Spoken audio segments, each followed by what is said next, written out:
Hi guys, welcome back to our channel airgun garage. तो आज की जो वीडियो है उसमें हम लोग बहुत एक इम्पॉर्टेंट टॉपिक कवर करने वाले हैं।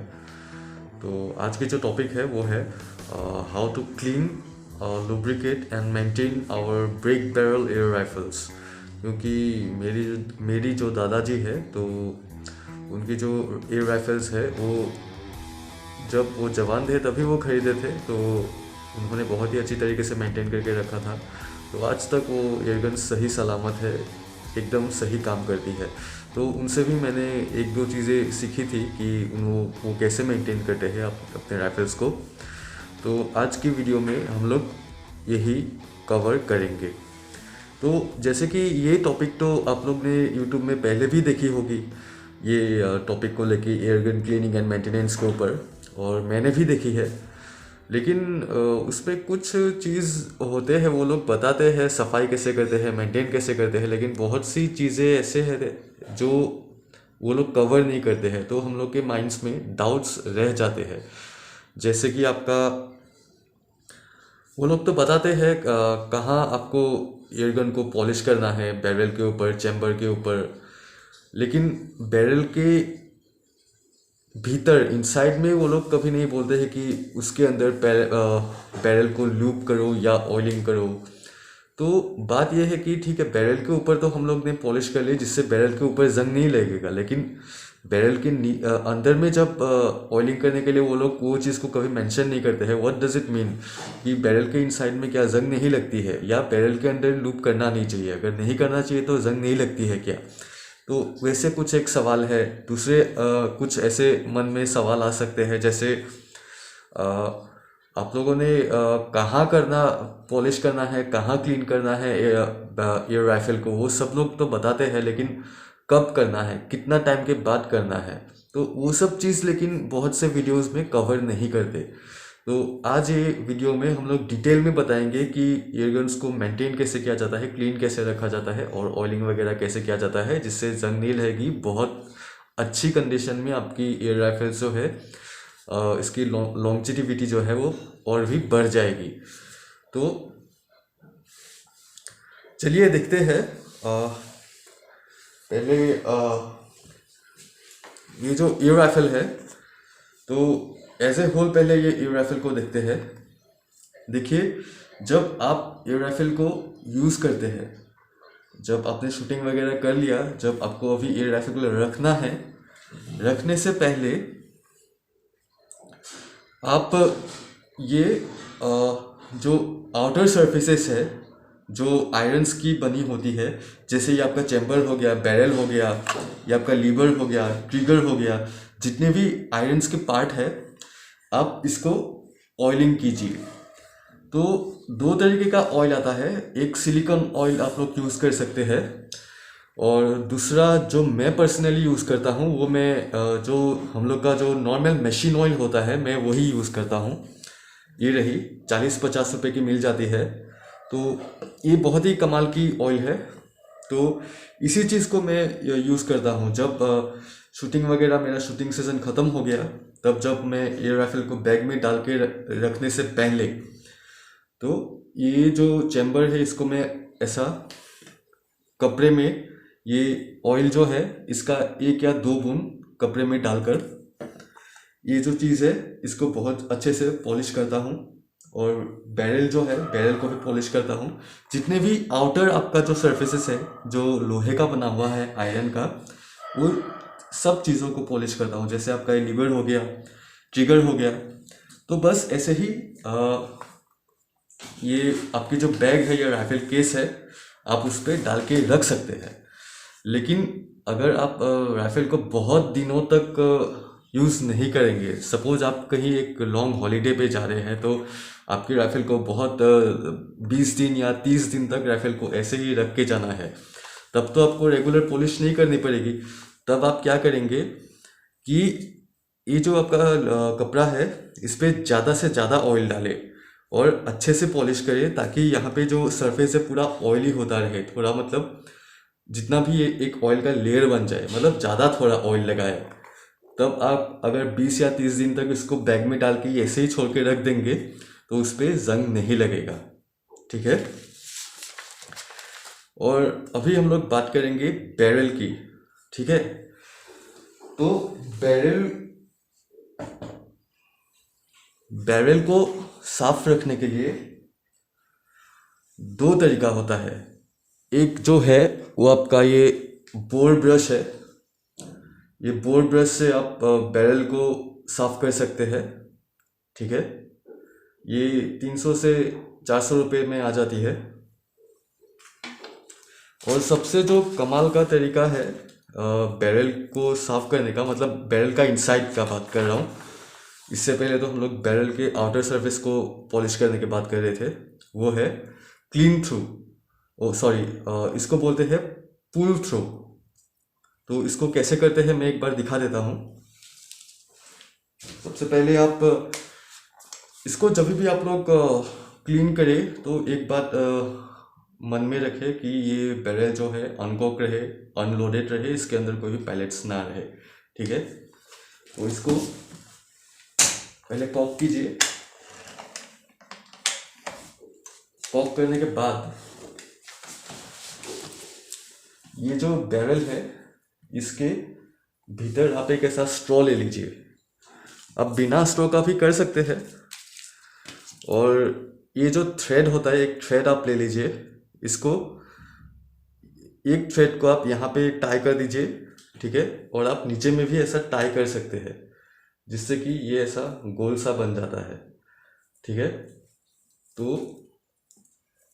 ये अभी जो थ्रेड है इसको हम लोग ये पाइप के अंदर से घुसाएंगे, स्ट्रॉ के अंदर से, जो स्ट्रॉ बैरल के अंदर घुसी हुई है। और इसको हम लोग बैरल का दूसरा जो एंड है उससे निकालने का ट्राई करेंगे। ठीक है,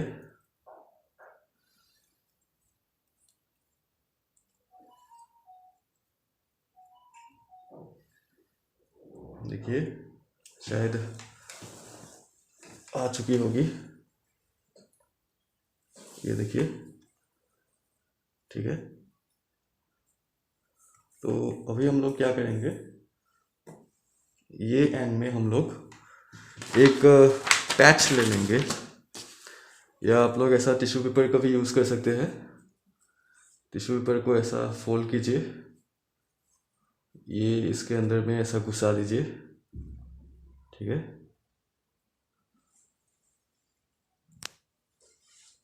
हाँ, इसके अंदर ऐसा डालिए। डालने के बाद इसको ऐसा फोल्ड कीजिए आप लोग। ठीक है, और इसको ऐसा खींचिए, ये दूसरा वाला एंड से। ठीक है, देखिए ये सब भीतर जा रहा है। ठीक है, तो इस तरीके से हम लोग जब इसको खींच देते हैं, इसको पुल करते हैं, इसलिए हम लोग ये मेथड को पुल थ्रो बोलते हैं।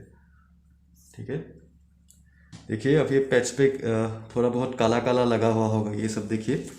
ये जो बैरल की अंदर जो लीड जमा होती है, ये लीड वगैरह है।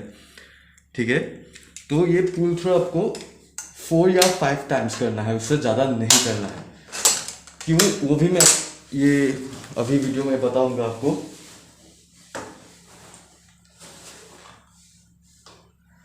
तो अभी पहले आते हैं कि आपको बैरल का जो भीतर है वो भीतर कब आपको साफ करना है। आप 100 शॉट्स जब चला देते हैं तब आपको बैरल का भीतर क्लीन करना है, या आपका जो ग्रुपिंग्स है पैलेट्स का वो जब इनएक्यूरेट होने शुरू कर दे तब आपको ये साफ करना है। ये कभी कभी 100 से ज़्यादा भी जा सकता है, 100, 110 या 120, 130 ऐसा शॉट तक भी जा सकता है।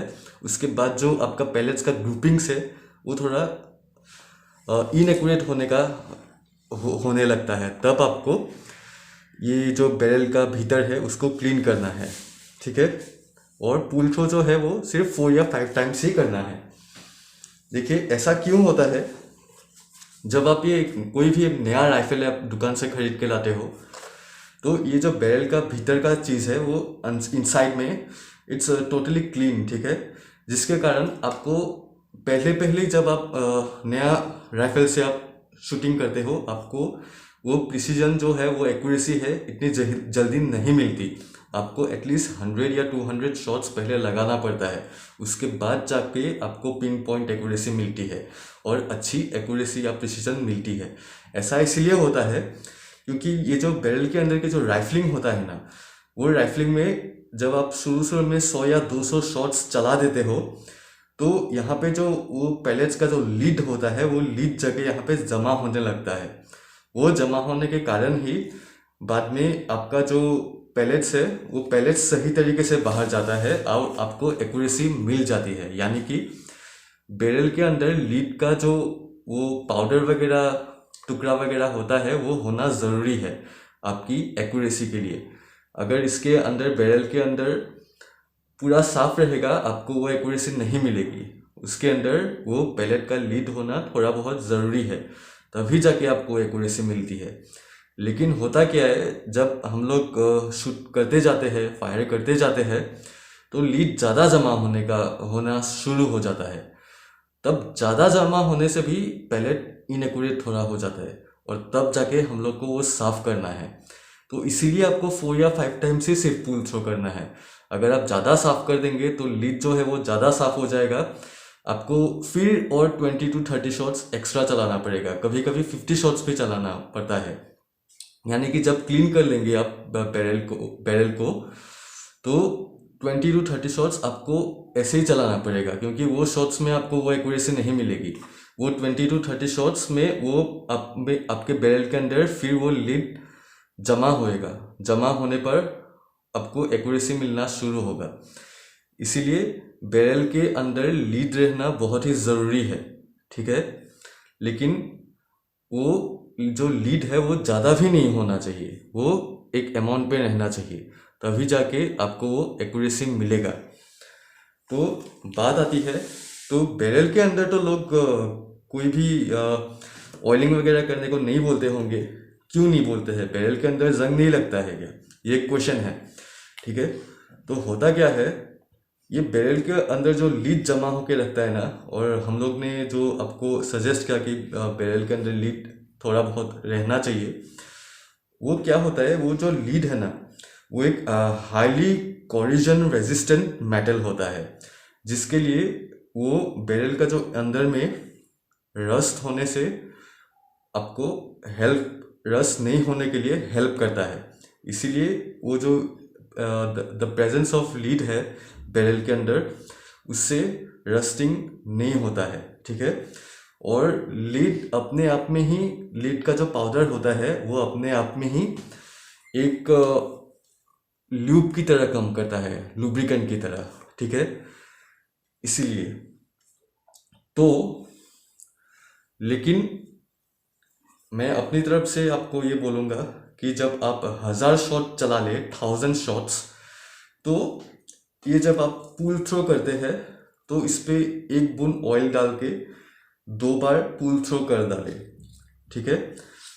100 शॉट के बाद या जब आपका ग्रुपिंग्स थोड़ा इनएक्यूरेट होने का शुरू होता है, तब आप बैरल को क्लीन कीजिए। 4 या 5 टाइम्स ही पुल थ्रो करें, उससे ज़्यादा मत करें। उसके बाद हो सकता है आपका 20 या 30 शॉट ग्रुपिंग्स अच्छा ना मिले, क्योंकि उससे यहाँ पे लीड जमा होगा। वो एक एल्गोरिथम में, सॉरी, एक उसका भी अपना एक पैटर्न में आएगा, जिसके बाद 20 या 30 शॉट्स, कभी कभी 50 शॉट्स भी होता है, उसके बाद जाके ही आपको फिर एक्यूरेसी मिलेगा। लेकिन जब आप 1000 शॉट्स कंप्लीट कर ले, तो ये पैच में आप एक बूंद ऑयल डाल के, सिलिकॉन ऑयल भी आप डाल सकते हैं, वो होने के बाद आप 2 बार बैरल के अंदर से पुल थ्रो कर ले, तो आपका बैरल का जो इनसाइड का जो राइफलिंग वगैरह है सब सही रहेगा, ठीक है। तो अब हम लोग ये जॉइंट्स वगैरह में आते हैं, ठीक है। जैसे ये लीवर यहाँ पे शुरू होता है, ये एक जॉइंट है, ठीक है। ये चैम्बर और यहाँ पे बैरल आके मिलता है, तो ये भी एक जॉइंट है, ठीक है। ट्रिगर का यहाँ पे देखिए, ये भी एक जॉइंट है, ठीक है। ये जितना भी जॉइंट्स होता है, ठीक है, वो 1000 शॉट्स आप जब चला ले, तो हर एक जॉइंट में 1000 शॉट्स के बाद एक एक ड्रॉप आप ऑयल ज़रूर डालें, सिलिकॉन ऑयल डालें तो ज़्यादा अच्छा होगा। ठीक है, 1000 शॉट्स बाद ही आपको ये जॉइंट्स वगैरह में एक ड्रॉप सिलिकॉन का डालना है। और अब आते हैं ये ब्रीथ सील में। ये रही आपकी ब्रीथ सील, इसको भी आपको ल्यूब करना है या ऑयलिंग वगैरह करना है। इसको कब करें, 1000 शॉट्स आप जब चला लेंगे, वो 1000 शॉट चलाने के बाद आप यहाँ पे एक ड्रॉप ऑयल डाल सकते हैं, इसके अंदर नहीं। ठीक है, बस ये जो ओ सील है जिसको बोलते हैं या ब्रीथ सील बोलते हैं, इसको 1000 शॉट्स होने के बाद इस पे ऑयलिंग कर सकते हैं। अब आते हैं इसके स्प्रिंग पर। ठीक है, तो देखिए ये स्प्रिंग को अगर आप ये स्टॉक से आप अलग कर सकते हैं, गन को आप डिसअसेंबल कर सकते हैं, तो आप स्प्रिंग को 1000 शॉट्स कंप्लीट करने के बाद वो जो स्प्रिंग है उस पर आप ग्रीस लगा सकते हैं। एक स्पेशल टाइप का ग्रीस मिलता है जिसको मॉली बोलते हैं, मॉली। ठीक है, वो कोई भी आपके गन स्टोर में या ऑनलाइन गन शॉप्स में मिल जाएगी, तो वो मॉली अप्लाई कर सकते हैं। अगर आप इसको खोल नहीं सकते हैं तो भी कोई बात नहीं, तो क्या करेंगे, 1000 शॉट्स होने के बाद देखिए कैमरे में शायद नहीं दिखेगा, इसके अंदर से आप स्प्रिंग को थोड़ा बहुत देख सकते हैं। ठीक है, तो यहाँ पे 2 या 3 बूंद आप सिलिकॉन ऑयल डाल सकते हैं 1000 शॉट्स कंप्लीट करने के बाद ही। लेकिन मैं अपने तरफ से सजेस्ट करूँगा कि स्प्रिंग को अगर आप डिसअसेंबल नहीं कर सकते हैं तो ऑयलिंग वगैरह मत ही करें, क्योंकि इसके अंदर सफिशेंट ल्यूब वगैरह रहता है। जब तक आप स्प्रिंग चेंज नहीं करते हैं तब तक ये आराम से काम कर जाएगी। ठीक है, ये तो मैंने ये स्प्रिंगर राइफल है तो स्प्रिंग के बारे में बात कर दी। तो नाइट्रो पिस्टन जो ब्रेक बैरल्स राइफल होता है, तो उस पर क्या करें, उसको उस पर तो गैस स्प्रिंग होता है या गैस रैम जिसे बोलते हैं या नाइट्रो पिस्टन जिसको बोलते हैं, तो उसको कैसे ल्यूब करें। तो आप उसको ल्यूब कभी नहीं करें। ठीक है, नाइट्रो पिस्टन में आपका जो गैस स्प्रिंग होता है या जो नाइट्रो पिस्टन होता है उस पर आप ल्यूब कभी भी उसको नहीं करना है, कभी नहीं। और लास्ट में आते हैं हम लोग पिस्टन सील पर। इसका जो पिस्टन है यहाँ पे एक सील लगा होता है, तो वो पिस्टन सील जिसे हम लोग लिप सील भी कहते हैं, तो उसे कब ल्यूब करना है। ठीक है, तो देखिए सील 2 तरीका का होता है पिस्टन सील, एक आपका लेदर का आता है, एक आपका सिंथेटिक का आता है। लेदर जो है वो हम लोग का बहुत ही पुराना जो एयर राइफल्स है उस पे यूज़ होता था, तो उस पर सफिशेंट अमाउंट ऑफ ऑयल चाहिए उसको काम करने के लिए। लेकिन आजकल के जो मॉडर्न एयर राइफल्स है, आपका आर्मर हो गया, NX200 हो गया, कोई भी आज का जितना भी एयर राइफल्स है, कहीं पे भी आपका अभी लेदर का जो वो सील है वो यूज़ नहीं होता है, सब में सिंथेटिक सील ही यूज़ होता है। ठीक है, तो उसको आपको ऑयलिंग नहीं करना है, क्योंकि सिंथेटिक ऑयल का जो साइड में उस पर ही ऑयल करना पड़ता है। तो यूजुअली सिंथेटिक सील को हम लोग ऑयल नहीं करते हैं, लेकिन बहुत लोग क्या करते हैं, उसको ऑयल करने के लिए जो ट्रांसफ़र पोर्ट है आपका, यहाँ से जो ये होल होता है वहाँ से कुछ लोग 1 या 2 बूंद ऑयल डाल देते हैं ये सील पे ल्यूब करने के लिए। तो ऐसा आपको कभी नहीं करना चाहिए। ठीक है, ये जो ट्रांसफ़र पोर्ट है ये सिर्फ एयर निकालने के लिए ही बनी हुई है। इसमें से आप लोग कभी भी तेल या लुब्रिकेशंस या लूब कुछ भी तरह का यहाँ से आप मत डालिए होल से। ठीक है, तो जैसे कि आजकल के मॉडर्न राइफल्स है वो सिंथेटिक सील की ही बनी होती है, तो better you should not lube it. ठीक है, क्योंकि उस पर सफिशेंट अमाउंट ऑफ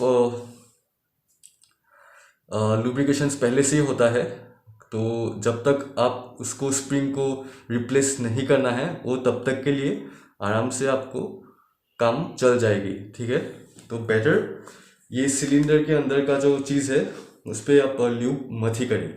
ठीक है, अगर आप गन को डिसअसेंबल नहीं कर सकते हैं, क्योंकि इसके जो अंदर में जितना भी लुब्रिकेशन वगैरह आपका सिंथेटिक सील में दिया रहता है वो काफ़ी है।